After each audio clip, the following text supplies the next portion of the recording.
बिस्मिल्लाहिर्रहमानिर्रहीम। हसन बिन सबा का उसका उस्ताद इब्न अताश जो इल्म सिखा रहा था वह सहर का इल्म था, जिसे आजकल काला जादू कहा जाता है। इब्न अताश इस इल्म में जितनी दस्तरस रखता था वह उसने हसन के दिमाग में डाल दिया था। इस दौरान वो हसन को इल्म नजूम भी पढ़ाता रहा था। तीसरे चौथे दिन हसन बिन सबा एक कागज़ उठाए अपने उस्ताद के यहाँ दौड़ा गया और कागज़ उसके आगे रख कर कहा कि मैंने ख्वाब में ये रास्ता देखा है। उसने ये भी कहा कि ये रास्ता अगर ख्वाब जैसा ही है तो बहुत ही खौफनाक है, वहां तक जिंदा पहुंचना मशकूक नजर आता है। मैं जानता हूँ, इब्न अताश ने कहा, अगर तूने ये सफर बहैरो खूबी कर लिया तो समझ ले कि तूने सारी दुनिया फतह कर ली है। कल उस वक्त निकल जा जब तुझे फजर की अजान सुनाई दे। अगले रोज जब सूरज उफक से उभरा तो शहर से कोसों दूर दो घोड़े जा रहे थे। एक पर हसन बिन सबा सवार था और दूसरे घोड़े पर उसकी महबूबा फरही सवार थी। गुज़िश्ता रात जब वो फरही से मिला तो उसने फरही को बताया कि वो किस सफ़र पर रवाना हो रहा है। फरही ने कहा कि वो भी साथ जाएगी। हसन ने उसे रोकने के लिए बहुत कुछ कहा, लेकिन फरही ना मानी। वह तो उसके पीछे पागल हुई जा रही थी। मेरी जिंदगी तुम्हारे साथ है हसन, फरही ने कहा। मैं पीछे रह गई तो किसी जागीरदार या किसी अमीर वजीर के हाथ चढ़ जाऊंगी। इमाम इब्ने अताश कब तक मेरी हिफाजत करेंगे? तुम जिस सफर पर जा रहे हो यह बड़ा खतरनाक है। मालूम नहीं जिंदा लौट सकोगे या नहीं। मैं तुम्हारे साथ जीना और तुम्हारे साथ मरना चाहती हूँ। अगर तुम साथ नहीं चलोगे तो मैं तुम्हारे पीछे पीछे आ जाऊंगी। इस शहर में नहीं रुकूंगी। हसन बिन सबा इतना मजबूर हो गया कि वह फरही को रोक ना सका। हसन तो अपने घर वालों को बताकर घर से निकला था। उसे उसके बाप ने खुद ही अब्दुल मलक इब्ने अताश की शागिर्दी में बिठाया था, लेकिन फरही घर वालों को बताए बगैर निकली थी। वह उस वक़्त जाग उठी थी जब घर वाले गहरी नींद सोए हुए थे। घोड़ा उसके एक भाई का था। वो अंधेरे में ही घर से निकल आई थी। वो जिस कदर खूबसूरत थी उससे कहीं ज्यादा मजबूत हौसले वाली थी। हसन अभी शहर से थोड़ी ही दूर गया था कि फरही उससे जा मिली। हसन के जहन में ख्वाब की बारीक से बारीक तफसील भी महफूज थी और उसके पास कागज भी था जिस पर उसने इशारे लिखे हुए थे। अगर ये कोई सीधा रास्ता होता तो वो बहुत ही दूर निकल गए होते, लेकिन ये कोई बाकायदा रास्ता नहीं था, जंगल था। कहीं बंजर इलाका था और फिर पथरीला इलाका शुरू हो गया। पहले एक नदी आई जो इतनी गहरी नहीं थी। उनके घोड़े उसमें से गुजर गए, लेकिन आगे जो नदी आई वो खासी गहरी थी और पानी का बहाव भी खासा तेज था। हसन ने रास्ते वाला कागज एक हाथ में लेकर हाथ ऊंचा कर लिया था कि ये भीग न जाए, और उन्होंने घोड़े नदी में डाल दिए। क्योंकि बहाव तेज था इसलिए घोड़े सीधे जाने की बजाय बहाव के साथ बहते गए और खासी दूर जाकर किनारे पर चढ़े। हसन ने जहन पर जोर दिया और देखने लगा कि वो निशानियां कहाँ हैं जो उसे ख्वाब में नजर आई थीं। उसने कागज से भी मदद ली और आगे बढ़ने लगा। आगे इलाका चट्टानी था। ऊंची नीची चट्टानें बेआबो गयां थी। उनमें बाज नोकीली और बाज ऊपर से चिपटी थी। बाज का रंग स्लेटी और बाज कोयले की तरह स्याह थी। हसन दो चट्टानों के दरमियान चला गया। थोड़ी ही दूर जाकर यह रास्ता एक तरफ को जाता था। वह उधर मुड़ा तो उसे बाएं को मुड़ना पड़ा। इस तरह से चट्टानों ने कभी दाएं कभी बाएं इतना ज्यादा मुड़ा कि वह भूल ही गया कि उसे किस समत जाना है और वह उन भूल भुलैयों में किस तरफ से दाखिल हुआ था। उसने सूरज से सिमत मालूम कर ली, लेकिन यह पता नहीं चल रहा था कि वो आगे बढ़ रहा है या एक ही जगह घूम रहा है या पीछे को जा रहा है। सूरज अपने रोजमर्रा सफर पर चला जा रहा था और उफक से थोड़ी ही दूर रह गया था। हसन परेशान हो गया। उसे शाम गहरी होने से पहले वहां से निकलना था। उसने घोड़े की रफ्तार और तेज कर ली। मालूम होता है तुम ख्वाब वाला रास्ता भूल गए हो, फरही ने कहा। मैं ख्वाब में भी इसी तरह इन भूल भुलैयों में घूमता रहा हूँ, हसन ने कहा। रास्ता मिल जाएगा। उन चट्टानी भूल भुलैयों में घूमते फिरते उसे एक ऐसी चट्टान नजर आई जो ऊपर से आगे को झुकी हुई थी। यह कुदरत का एक शाहकार था। यह बगैर सतूनों के बरामदे जैसी थी। वहां पहुंचकर हसन ने घोड़ा रोक लिया और फरही से कहा कि कुछ देर आराम कर लिया जाए। दोनों घोड़ों से उतर आए और बरामदे की छत जैसी चट्टान के नीचे बैठ गए। यह कोई गार तो नहीं था, लेकिन चट्टान अंदर से एक वसी खूह जैसी हो गई थी। उसका फर्श जमीन की सतह से 1.5 गज नीचे था। हसन तो बैठ गया, लेकिन फरही खो में देखने लगी। उसने ये भी कहा कि रात गुजारनी पड़ी तो यहीं गुजारेंगे। उसके साथ ही उसकी हल्की सी चीख सुनाई दी। हसन तेजी से उठा और फरही तक पहुंचा। नीचे देखो हसन, फरही ने कहा। हसन ने नीचे देखा तो इंसानी हड्डियों के 2 पिंजर पड़े थे। उनके कपड़ों के छोटे छोटे टुकड़े बिखरे हुए थे। हड्डियां बिल्कुल खुश्क हो चुकी थी। एक पिंजर मर्द का था और दूसरा औरत का। औरत की निशानी बड़ी साफ थी। उसके लंबे लंबे बाल खोपड़ी के करीब ही पड़े थे। दोनों इस पोजीशन में नहीं थे जिस तरह लाश को कब्र में सीधा रखा जाता है। हसन कूद कर नीचे चला गया। उसने मर्द की पसलियों में देखा, वहां एक खंजर पड़ा हुआ था। जिन दो पसलियों के दरमियान ये खंजर फंसा हुआ था, वहां से दोनों पसलियां थोड़ी थोड़ी कटी हुई थी। एक तलवार दोनों ढांचों के करीब पड़ी थी। मालूम नहीं ये कौन थे, फरही ने कहा। कोई हम जैसे ही होंगे, हसन ने कहा, लेकिन ये कुछ और मामला मालूम होता है। इस आदमी को सीने में खंजर मार कर मारा गया था। हो सकता है औरत को इस तलवार से मारा गया हो। यह भी हो सकता है कि ये हमारी तरह इन भूल भुलैयों में फंस गए हों और यहाँ रात गुजारने के लिए रुक गए हों। मेरा ख्याल है कि ये भूख और प्यास से मरे थे।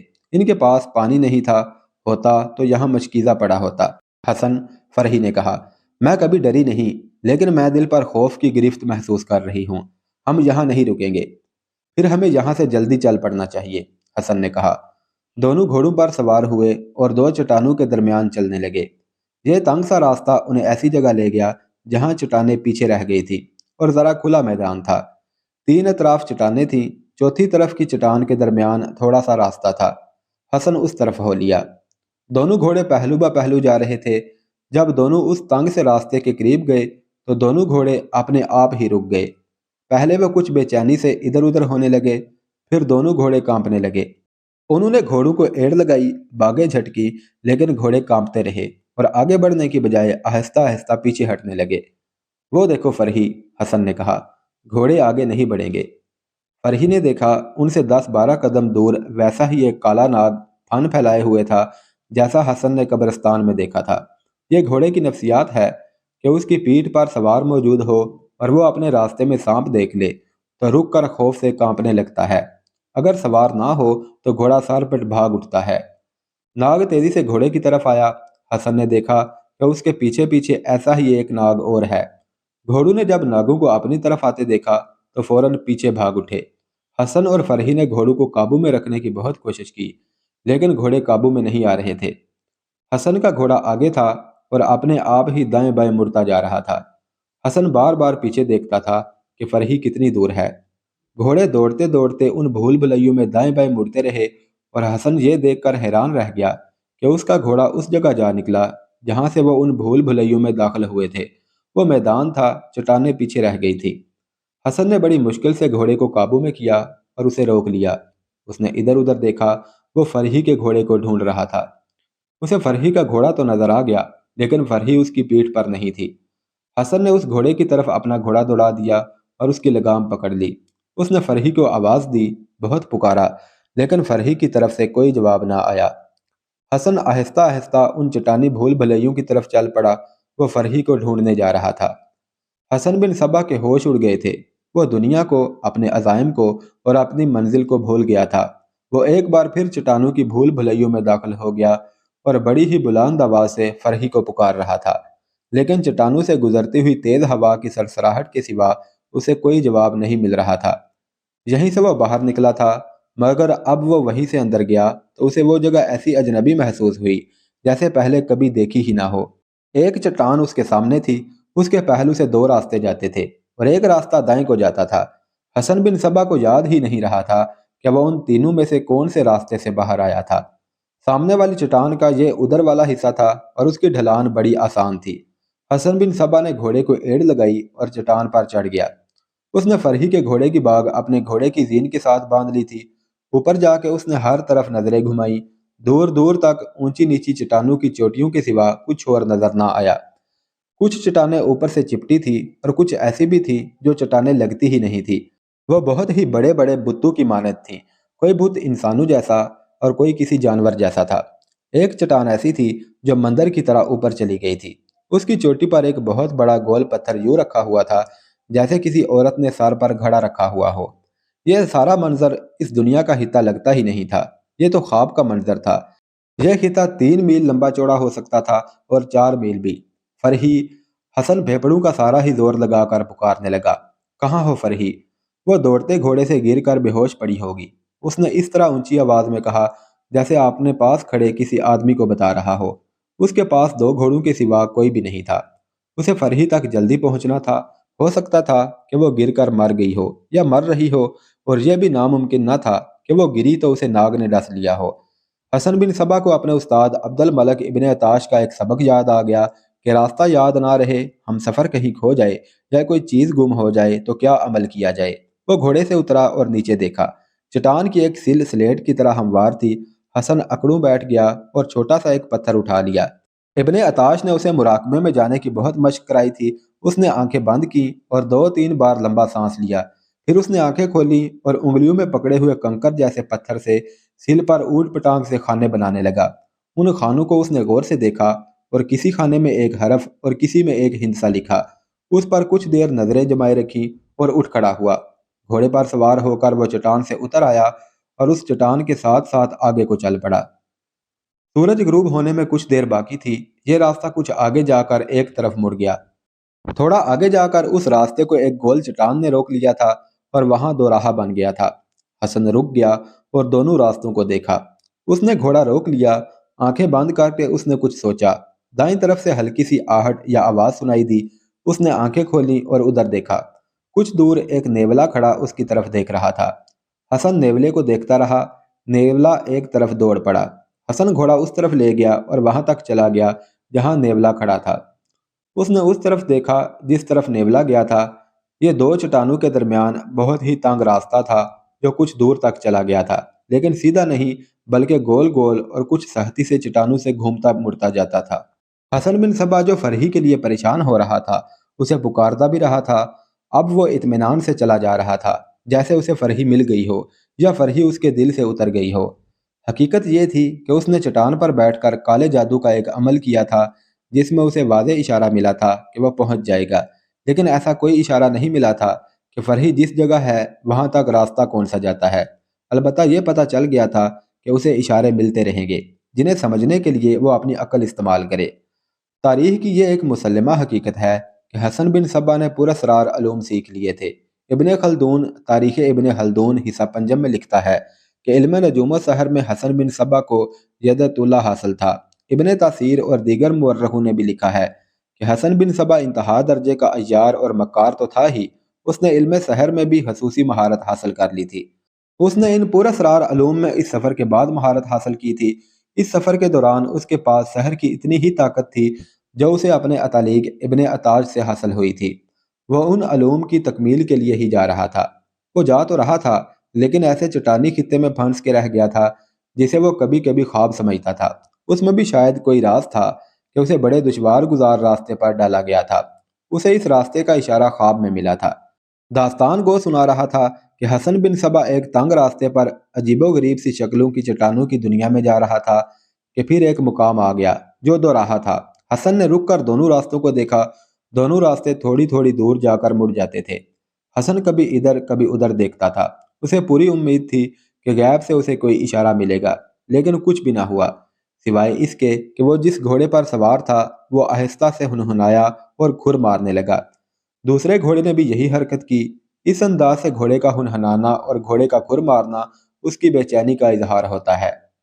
حسن نے قدرے گھبرا کر ادھر ادھر دیکھا کہ گھوڑوں نے پھر سانپ دیکھ لیا ہے، لیکن اسے خیال آ گیا کہ گھوڑا ڈر کا اظہار کسی اور انداز سے کرتا ہے۔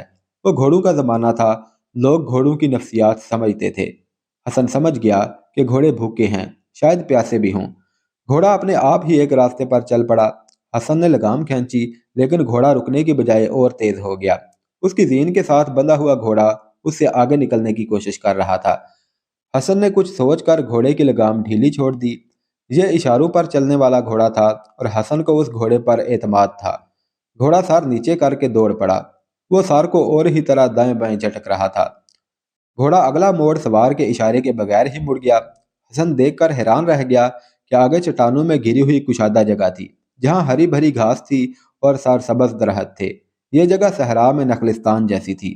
گھوڑا اور تیز دوڑا اور وہاں تک پہنچ گیا۔ وہاں سبزے میں گھرا ہوا ایک چشمہ تھا۔ 5-7 گز لمبائی چوڑائی میں بارش سے بھرے ہوئے آسمان جیسا شفاف اور نیلا پانی جمع تھا۔ شفاف بھی اتنا کہ اس کی تہہ میں کنکریاں بھی صاف دکھائی دے رہی تھی۔ یہ پتہ نہیں چلتا تھا کہ فالتو پانی کہاں غائب ہو رہا تھا۔ گھوڑا بے صبری سے پانی پینے لگا۔ حسن نے اتر کر دوسرے گھوڑے کی باگ اپنے گھوڑے کی زین سے کھول دی۔ اس نے بھی بے تابی سے چشمے سے منہ لگا لیا۔ تب حسن کو خیال آیا کہ گھوڑے پیاسے تھے۔ جانور خصوصاً گھوڑے اور خچر پانی کی مشک دور سے پا لیتے ہیں۔ घोड़ा बेलगाम और मुंह जोर होकर पानी तक पहुंच जाता है। हसन बिन सबा ने घोड़ों को पानी पीते देखा तो उसे भी प्यास महसूस होने लगी। चश्मे के किनारे घुटने टेक कर वो पानी पर झुका और चुल्लू भर भर कर पानी पीने लगा। उसका सर झुका हुआ और नजरें पानी पर लगी हुई थी। उसके हाथ रुक गए और उसने जहन पर जोर दिया। उसे अपना वो ख्वाब याद आ गया जिसमें उसने इस सफर का रास्ता देखा था। उसे याद आया कि ख्वाब में उसने चश्मा देखा था। उसे यह भी याद आया कि उस चश्मे से रोशनी सी फूटी थी। जहन पर जोर देने के बावजूद उसे इससे आगे याद ना आया, लेकिन उसे इत्मीनान हो गया कि वो गलत रास्ते पर नहीं जा रहा। वो एक बार फिर चुल्लू भरने के लिए पानी में हाथ डालने लगा तो उसके हाथ एक बार फिर रुक गए और नजरें पानी पर जम गई। पानी के सामने वाले किनारे के नीचे पानी में एक आदमी का अक्स झिलमिला रहा था। पानी साकन नहीं था, छोटी छोटी लहरें उस किनारे से उस किनारे तक जा रही थी। उस आदमी का अक्स उन लहरों पर तैर रहा था। हसन सुन होके रह गया। वह बुज़दिल नौजवान नहीं था। उसके पास तलवार थी और एक खंजर भी था, लेकिन उसे अपनी ज़ात से यह इशारा मिल रहा था कि ये आदमी कोई मुसाफिर नहीं जो प्यास बुझाने सहरा के उस चश्मे पर आ गया हो। हसन ने आहिस्ता आहिस्ता सर उठाया। उससे 20-22 कदम दूर एक टिकरी पर एक लंबा तड़ंगा आदमी खड़ा था। लिबास से वो इसी खित्ते का आदमी मालूम होता था। उसके सर पर उस खित्ते की मखसूस पगड़ी थी और पगड़ी पर इतना बड़ा स्याह रुमाल पड़ा हुआ था जिसने उसके कंधों और पीठ के कुछ हिस्से को भी ढांप रखा था। सलीके से तराशी हुई उसकी छोटी छोटी दाढ़ी थी। हसन नजरें उस पर जमाए हुए आहिस्ता आहिस्ता उठा। उस आदमी ने इसी तरह उस पर नजरें जमा रखी थी। उसके जिस्म में जरा सी भी हरकत नहीं थी। यह शक गलत मालूम नहीं होता था कि वह बुत है। आहर उस आदमी में हरकत हुई। वह आहिस्ता आहिस्ता पीछे हटने लगा। उसके अकब में मंजर यह था कि एक चट्टान दाएं से बाएं गई हुई थी। कुदरत ने दरमियान से उसे इस तरह काट दिया था कि एक गली बन गई थी जिसमें से एक घोड़ा आसानी से गुजर सकता था। गली की तरफ चट्टान के दोनों हिस्से दीवारों की तरह अमूदी थे। वो आदमी उल्टे कदम चलता उस गली में दाखिल हो गया। हसन बिन सबा ने फरही के घोड़े की बाग अपने घोड़े की जीन के साथ बांधी, अपने घोड़े पर सवार हुआ और गली में दाखिल हो गया। वो महसूस कर रहा था कि उस पर कुछ असर हो गया है और वो अब उस असर के कब्जे में है। वो आदमी उस कुदरती गली के अगले सिरे पर खड़ा था। उसके पीछे एक और चट्टान थी। यूं मालूम होता था जैसे वहां ये गली बंद हो गई हो। उस आदमी ने अपना बायां बाजू बाईं तरफ लंबा किया और उस तरफ गायब हो गया। हसन वहां तक जाकर उसी तरफ मुड़ गया जिस तरफ उस आदमी ने इशारा किया था। वो आदमी आगे जाकर एक और मोड़ मुड़ रहा था। हसन उसी तरह उसके पीछे जाता रहा जैसे उसका पालतू जानवर हो या जैसे उस शख्स ने उसे हिप्नोटाइज कर लिया हो। वो जगह कुशादा थी। बेआबो गया चट्टानों की बजाय वहां हरी भरी टीकरियां थी। ये हरियाली उस चश्मे की बदौलत थी जो करीब ही था। हसन आगे जाकर एक सरसब्ज टीकरी से मुड़ा तो सामने का मंजर देखकर वो ठिठक गया। यह मंजर उसके लिए गैर मुतवक्के था। उसके सामने एक ऊंची टीकरी थी जो दाएं बाएं गई हुई थी। यह सरसब्ज घास और फूलदार जंगली पौधों से ढकी हुई थी। यूं लगता था जैसे ये इंसानी हाथों से बनाई गई हो, लेकिन उसकी छत और दीवारें बता रही थी कि यह कुदरत की तामीर है। उसके ऊपर से हुदरू बेलें लटक रही थी। वो आदमी जिसकी रहनुमाई में हसन वहां पहुंचा था उस गाफ के बाहर खड़ा था। हसन वहां गया तो उसे अंदर का मंजर देखकर यकीन ना आया। वहां पर